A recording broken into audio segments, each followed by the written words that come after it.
زنا کرنے والا کبھی نہیں کہتا کہ میں گناہ نہیں کرتا، شراب پینے والا کبھی نہیں کہتا کہ میں گناہ نہیں کرتا، حرام کھانے والا، رشوت لینے والا کبھی نہیں کہتا کہ میں گناہ نہیں کرتا۔ شرک ایسا گناہ ہے، ایسی گمراہی ہے، اس کو بندہ گناہ سمجھ کر نہیں، عبادت سمجھ کے کرتا ہے۔ اور ارشاد فرمایا محمد عربی صلی اللہ علیہ وسلم نے کہ شرک کرنے والے کو توبہ کی توفیق نہیں ہوتی، وہ اس کو برا سمجھے تو توبہ کرے، جب وہ اس کو برا سمجھتا ہی نہیں تو گناہ سمجھتے ہی نہیں تو توبہ کائے کی کرے گا وہ۔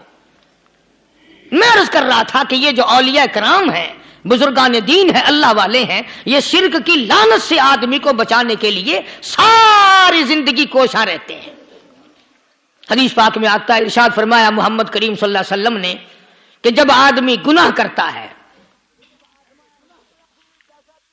فرمایا ان فی الجسد لمضغۃ اذا صلحت صلح الجسد کلہ واذا فسدت فسد الجسد کلہ الا وہی القلب، او کما قال النبی صلی اللہ علیہ وسلم۔ ارشاد فرمایا آدمی کے بدن میں ایک گوشت کا ٹکڑا ایسا ہے کہ جب وہ ٹھیک ہو جائے تو سارا بدن ٹھیک ہو جاتا ہے، جب وہ بگڑ جائے تو سارے بدن کا نظام بگڑ جاتا ہے۔ الا وہی القلب، سرکار مدینہ صلی اللہ علیہ وسلم نے فرمایا وہ دل ہے۔ دل آدمی کا سنور جائے تو سارا کچھ سنور گیا، دل بگڑ گیا تو سب کچھ بگڑ گیا۔ ریاکاری دل سے پیدا ہوتی ہے، تکبر دیکھنے میں نہیں آتا، دل میں پیدا ہوتا ہے، فخر دل میں پیدا ہوتا ہے، عجب اور خودبینی دل میں پیدا ہوتی ہے۔ تو آقا مدنی صلی اللہ علیہ وسلم نے فرمایا کہ آدمی کا دل جو ہے وہ سفید ہوتا ہے، بالکل سفید ہوتا ہے۔ جب بندہ گناہ کرتا ہے تو ایک چھوٹا سا سیاہ کالا نقطہ اس کے دل پہ لگ جاتا ہے، پھر دوسرا گناہ کرتا ہے، پھر دوسرا نقطہ لگ جاتا ہے، پھر تیسرا گناہ کرتا ہے، پھر تیسرا نقطہ دل پہ لگ جائے، حتیٰ کہ اس کا دل سارا کالا ہو جاتا ہے۔ اور جب سارا دل کالا ہو جاتا ہے تو اس کے دل کے اندر پھر حق سمجھنے کی گنجائش نہیں رہتی، پھر وہ اتنا بگڑتا ہے، اتنا بگڑتا ہے کہ خلاف شرع کام کو وہ عبادت کہتا ہے، پھر وہ ڈھول دھماکے کو عبادت کہتا ہے، پھر وہ چمٹا کھڑکانے کو عبادت کہتا ہے، پھر وہ نشہ کرنے کو عبادت کہتا ہے، پھر وہ نماز نہ پڑھنے کو عبادت کہتا ہے، پھر وہ قرآن کے قریب نہ آنے کو عبادت کہتا ہے۔ حالانکہ بزرگوں کا یہ طریقہ کار نہیں۔ سائیں توکل شاہ صاحب سب کا جو رحمت اللہ علیہ، امبالے شہر میں مزار ہے، حضرت کے واقعات میں لکھا ہے کہ جب کوئی عالم، جب کوئی قاری، جب کوئی بزرگ قرآن پڑھتا یا کچھ بیان کرتا، اگر قرآن پڑھتا غلطی کرتا، ہاں یہ بات سمجھ لو کہ سائیں شاہ صاحب جو تھے ان پڑھ تھے، عالم نہ تھے، پڑھے ہوئے نہیں تھے، لیکن اگر کوئی قرآن کی آیت غلط پڑھتا تو سائیں شاہ صاحب جو تھے وہ کہتے کہ تو نے غلطی کی ہے، اور اگر کوئی حضور کریم صلی اللہ علیہ وسلم کی حدیث پاک پڑھتا اس میں کوئی غلطی کر دیتا تو شاہ صاحب فرماتے کہ تو نے غلطی کی ہے۔ تو ایک دن مولویوں نے، عالموں نے اور قاریوں نے مشورہ کر لیا اور کہنے لگے آؤ شاہ صاحب سے پوچھیں گے کہ ان کو، یہ پڑھے ہوئے تو ہے نہیں، ان کو پتہ کیسے چلتا ہے آیت غلط پڑھی گئی یا حدیث پاک غلط پڑھی گئی، ان کو پتہ کیسے چلتا ہے؟ تو اللہ والے کی خدمت میں پہنچے اور جا کے یہ سوال کر دیا، اللہ والے سے یہ سوال کر دیا۔ آپ سب سبحان اللہ کہو تو میں آگے جواب بتاؤں۔ اللہ اکبر، اللہ اکبر، کیا شان ہے اللہ والوں کی۔ فرمایا تم نہیں جانتے جب کوئی قاری قرآن صحیح پڑھتا ہے، عالم حدیث پاک صحیح بیان کرتا ہے، میں دیکھتا ہوں، میری آنکھوں کو نظر آتا ہے، اس کے سر سے لے کر آسمان تک نوری فرشتوں کی قطار بند جاتی ہے، اور جب وہ غلطی کرتا ہے تو وہ قطار ساری رخصت ہو جاتی ہے، وہ قطار ساری چھٹی کر جاتی ہے، میں سمجھ جاتا ہوں کہ کوئی غلطی ہوئی ہے۔ یہ ہے اللہ والوں کی باتیں جو ہم لوگوں کے کام آنے والی ہیں، جو ہمارے سوچ و بچار کی ہیں، جو ہمارے کرنے کی ہیں، کہ کتنے کتنے دن ان حضرات کو فاقے کرنے پڑے، مصیبت جھیلنی پڑی، پریشانی اٹھانی پڑی، تو پرواہ ہی نہیں کرتے تھے۔ مخلوق سے سوال کرنا ان حضرات کے یہاں بہت بری بات تھی، بلکہ نفحت الیمن ایک عربی کورس کی کتاب ہے، درس میں پڑھائی جاتی ہے عربی مدرسوں میں. ہم نے جب سبق پڑھتے تھے تو ایک واقعہ پڑھا تھا کہ کسی پہاڑ کی غار میں ایک اللہ والا رہتا تھا اور اللہ اللہ کرتا تھا ہر وقت. اللہ کی طرف سے کھانا آ جاتا تھا اور وہ کھا لیا کرتا تھا. تو خدا امتحان بھی کرتا ہے، آزمائش بھی کرتا ہے. دعا کیا کرو اللہ ہماری آزمائش نہ فرمائے. ہم لوگ آزمائش کے قابل کہاں ہیں؟ تو اللہ پاک نے جب اس اللہ والے کی آزمائش فرمائی تو 3 دن تک کھانا نہ آیا. 3 روز تک کھانا نہیں آیا. جب نہیں آیا تو بھوک نے ستایا، اور جب بھوک نے ستایا تو پریشانی ہوئی، اور جب پریشانی ہوئی تو دل میں خیال آیا کہ اب میرے لیے سوال کرنا جائز ہو گیا، اب تو میں بالکل بھوک نے تنگ کر دیا مجھے. تو پہاڑ سے نیچے اترے اور جا کر کے ایک مکان پہ سوال کر دیا، اور سوال یہ کیا کہ اللہ نام پہ مجھے کھانا چاہیے. ان گھر والوں نے 3 روٹیاں دے دی. ان گھر والوں نے 3 روٹیاں دے دی اور یہ اللہ کا ولی لے کے چل دیا. تو جس گھر سے 3 روٹیاں ملی تھی ان کے یہاں ایک کتا بھی تھا. وہ اس ولی کے پیچھے پیچھے لگ گیا اور بھونکار قریب تھا کہ کاٹ کھائے پھاڑ کھائے. اللہ کے ولی نے سوچا کہ یہ تو بڑا ظالم کتا پیچھے لگ گیا، 1 روٹی اس کو پھینک دوں، 2 مجھے کافی ہو جائیں گی، یہ اپنا اس کی ہلے لگ جائے گا، مشغول ہو جائے گا، میں نکل جاؤں گا. یہ کتاب کی بات ہے، حدیث کی نہیں. تو نفحۃ الیمن کتاب میں واقعہ یوں لکھا کہ کتا 1 روٹی کھا کے پھر بھاگ کے اس ولی کو مل گیا اور بہت بھونکار کاٹنے کے قریب ہوا.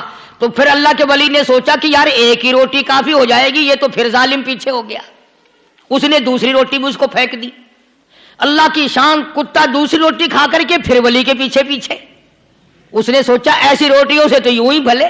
وہ تیسری بھی پھینک دی. کتے نے تیسری بھی کھا لی، اور جب تیسری روٹی کھا کے کتا بھونکا، اب ولی کھڑا ہو کر غصے میں آ گیا اور کہنے لگا او کتے تجھے شرم نہیں آتی؟ عربی کا لفظ ہے وَمَا عَدِيمُ الْحَيَا، اور بغیرت کمینے، تیرے مالک نے 3 روٹیاں دی تھی، جس دروازے پہ تو رہتا تینوں کھا لی پھر بھی بھونکتا ہے. 3 روٹیاں میں نے تجھے دے دی پھر بھی بھونک رہا ہے. تو یوں لکھا اس کتاب میں کہ اللہ پاک نے کتے کو بھی زبان دی اور وہ یہ کہنے لگا کہ ولی صاحب ذرا ٹھہرو، خود فیصلہ کرو، تم بے غیرت ہو یا میں بے غیرت ہوں. فیصلہ جناب کریں، میں کتا ہوں، آپ ولی ہیں. جنت کے کھانے کھائے، ارے 3 دن نہ ملا تو آدمی کے دروازے پہ آ کے ماتھا گھسایا، جھولی پھیلائی، بھیک مانگی، مجھ سے قسم لے لو میں کتا ہوں. کئی مرتبہ 8 دن ٹکڑا نہیں ملتا، قسم لے لو اس دروازے کے سوا کبھی کسی دوسرے دروازے پہ نہیں گیا میں. تجربہ کر لو. 3 دن کتے کو ٹکڑا ڈالو، چوتھے دن دم ہلا کر تمہارے پاؤں میں لٹے گا. ساری عمر گزر گئی اس مالک کا دیے ہوئے، دیا ہوا کھاتے ہوئے پیتے ہوئے، آج بھی تجھے اس مالک کا دروازہ سمجھ نہیں آیا. پانی وہ پلاتا والذی ہوا یطعمنی ویسقین وَإِذَا مَرِضْتُ فَهُوَ يَشْفِينِ.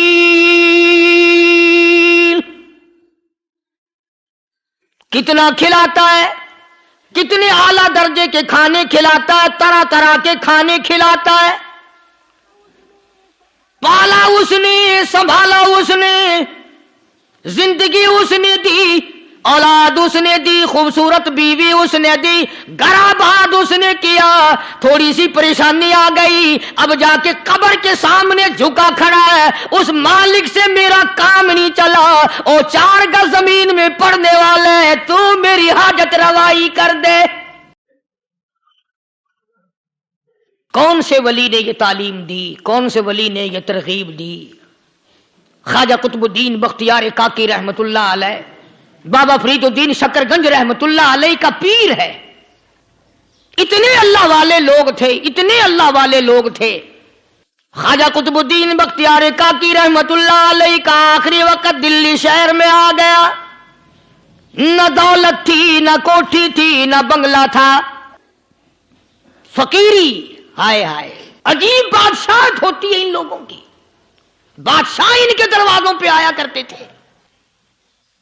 خواجہ ابو الحسن خرقانی رحمت اللہ علیہ بزرگ گزرے ہیں، محمود غزنوی کا زمانہ ہے. محمود غزنوی مرحوم بادشاہ نیک آدمی تھا. خواجہ ابو الحسن خرقانی رحمت اللہ علیہ کی خدمت میں آیا اور حضرت نے یوں پوچھ لیا, فرمایا محمود 2-4 دن پہلے بھی تو سنا تھا کہ تم ادھر آئے ہو, مجھ سے مل کے نہیں گئے؟ تو کہنے لگا حضرت سرکاری دورے پہ آیا تھا, سرکاری دورے کی لپیٹ میں اللہ والے کی زیارت کو بے ادبی سمجھتا ہوں. اللہ والے کی زیارت کرنے آؤں, کام کوئی اور لے کر آؤں اور اللہ والے کی زیارت کروں, میرے نزدیک یہ بے ادبی ہے. فرمایا آج ارادہ کر کے آئے ہو؟ کہ جی ہاں ارادہ کر کے آیا ہوں. باتیں ہوتی رہی. محمود کہنے لگا حضرت آج بہت بڑا کام لے کر آیا ہوں, دعا فرماؤ. سومناتھ کے مندر پہ حملے کا ارادہ ہے. 70 راجاؤں کی فوج آئیں گی, 70 بادشاہوں کی فوج آئیں گی, 70 راجا ہندو اپنی فوج لے کر آئیں گے, میں اکیلا مسلمان مقابلے میں آؤں گا. دعا فرماؤ وہ قادر کریم مجھے فتح عطا فرمائے. کیسی نیت لے کر آیا کرتے تھے بادشاہ لوگ فقیروں کے دربار میں. آج تو اگر کسی ولی کے پاس بھی جاؤ گے, میں نے مولانا عبید اللہ انور مدذلو سے پچھلے دنوں عرض کر دیا, میں نے کہا حضرت آپ اپنے گھر میں ہی رہتے ہیں, باہر نہیں نکلتے, کئی دن لوگوں کو نیکی ملے گی, زیارت ہوگی. تو فرمانے لگے قاری صاحب آپ کو کیا پتا ہے, بس اسی کام کے لیے لوگ آتے ہیں. ہماری اینٹ پڑ دو, ہم نے مکان بنانا ہے, ہمیں دکان کا تعویذ دے دو, ہمارے پیچھے دشمن لگ گیا, ہمارا مقدمہ ہو گیا, اور یوں تو کہنے کوئی بھی نہیں آتا, دعا کر دو اللہ میری قبر میں بھلائی فرما دے. تو محمود غزنوی نے خواجہ ابو الحسن خرقانی سے درخواست کی کہ آپ دعا فرمائیں. اللہ والے نے دعا بھی فرمائی اور اپنا مسلح دے دیا. یوں فرمایا محمود جب مشکل وقت آ جائے اس مسلح پہ کھڑے ہو کر 2 رکعت نماز ادا کرنا. پتا چلا کہ اللہ کی مدد جو ہے وہ نماز کے ساتھ ہے. میں تمہیں بھی بتاتا ہوں, ولی تو میں نہیں. جب بھی کوئی پریشانی آئے, جب بھی کوئی تکلیف آئے, فرمایا استعینوا بالصبر والصلاۃ, نماز پڑھو انشاءاللہ آسانی ہوگی. صبر کر, نماز پڑھ. ان اللہ مع الصابرین,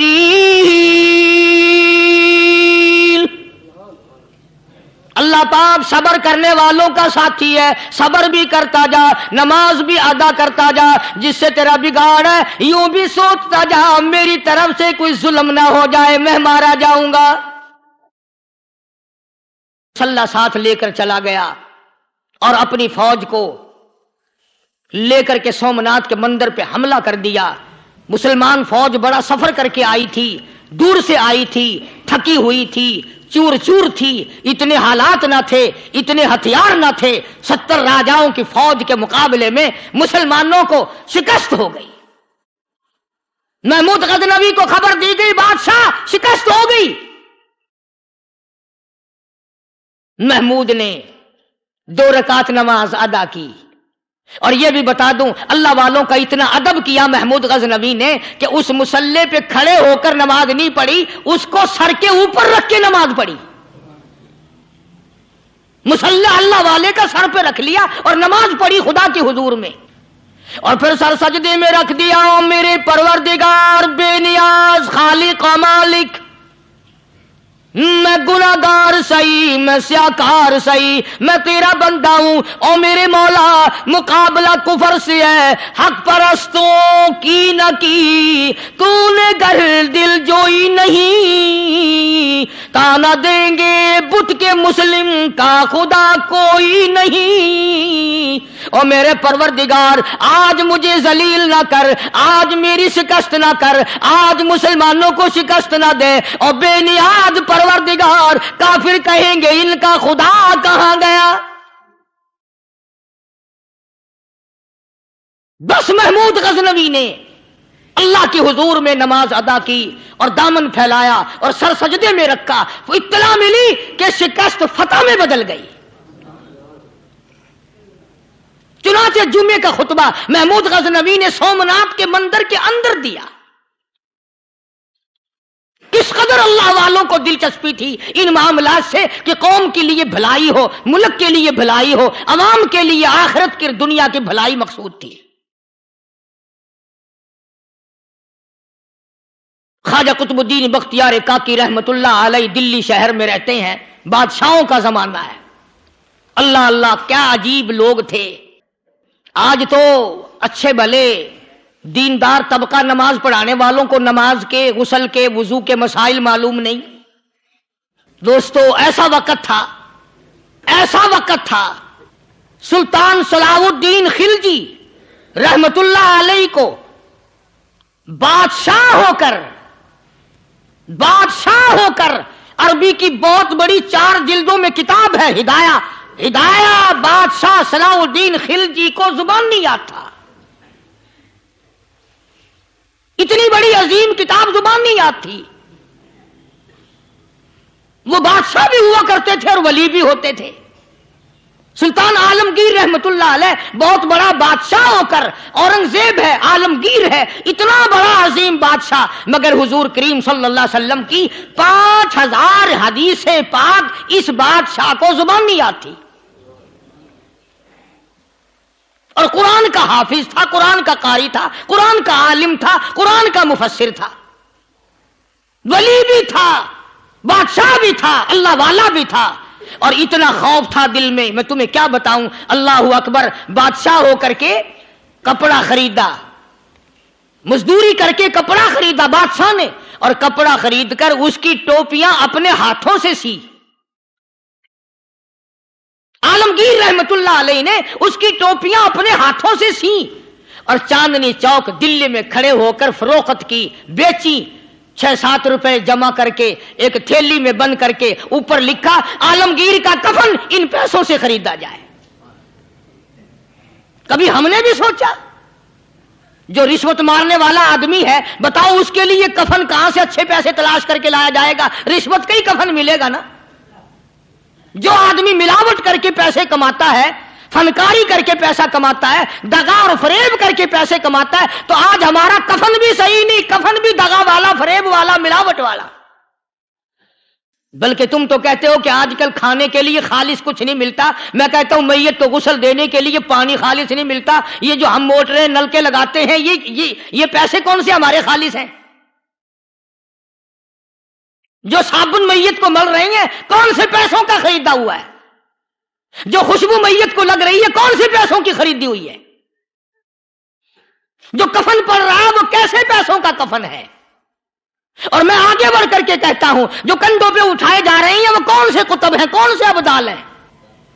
جس نے میت کو غسل دیا ہے کبھی معلوم کیا کہ وہ کتنا بڑا نیک آدمی ہے؟ یہ تو ہمارے آخری وقت کا حال ہے، اور اس طرف کسی کا دھیان نہیں، سوچ نہیں، بچار نہیں، قطعی طور پر اندھے ہو جاتے ہیں۔ او میاں ٹھیک ہے جو کچھ ہو رہا ہے۔ اچھا ایک بات عرض کروں، اللہ تبارک و تعالیٰ کے یہاں جب ہم جائیں گے، اگر اور سارے معاملات کو چھوڑ دو، اللہ پاک یہی پوچھ لے کہ میاں یہ کفن جو پہن کے آیا یہ کیسا ہے، یہ جو کفن پہن کے آیا یہ کیسا، ہم کیا جواب دیں گے؟ بادشاہ عالمگیر رحمت اللہ علیہ نے تھیلی پہ لکھ کر کے بند کر کے رکھ دیا، جب میرا انتقال ہو جائے، میری موت آ جائے، جب میں دنیا سے رخصت ہو جاؤں، جب میں دنیا سے چلا جاؤں، میرا آخری لباس جو میں نے ساتھ لے کے جانا ہے، وہ شادی کے جوڑے دنیا تیار کرتی ہے، سفر کے جوڑے دنیا تیار کرتی ہے، غیر ملکوں میں جانے کے لباس دنیا تیار کرتی ہے، ادھر ادھر جانے کے لیے، تقریبوں میں جانے کے لیے جوڑے لباس پوشاک دنیا تیار کرتی ہے۔ اور میں کہتا ہوں لوگوں، قبر کی پوشاک ہم کب تیار کریں گے؟ عالمگیر رحمت اللہ علیہ نے خود اپنے کفن کا انتظام کر کے رکھ دیا۔ ہمارے گھروں میں تو اگر کفن کا ذکر کرو تو گھر والے بھی منہ بنائیں گے، چھوڑو تم نے کفن کی باتیں بنانی شروع کر دی ابھی سے ہی۔ اور ایک اور عرض کروں، کفن بھی مقدر والوں کو ملتا، کئیوں کو ملتا ہی نہیں۔ کفن نہیں ملتا، قبر نہیں ملتی، نماز جنازہ نہیں ملتی، غسل نصیب نہیں ہوتا۔ مقدری سودے ہیں، نہ یہ دولت سے بات بنتی ہے، اور نہ یہ اقتدار سے بات بنتی ہے، اور نہ یہ سرمایہ سے بات بنتی ہے۔ یہ تو تقدیروں کے مسئلے ہیں جو مالک نے اپنے ہاتھ میں رکھا ہے۔ جناب رسول کریم سب کہہ دو صلی اللہ علیہ وسلم کے سگے چچا، اللہ غنی جنگ احد ہے،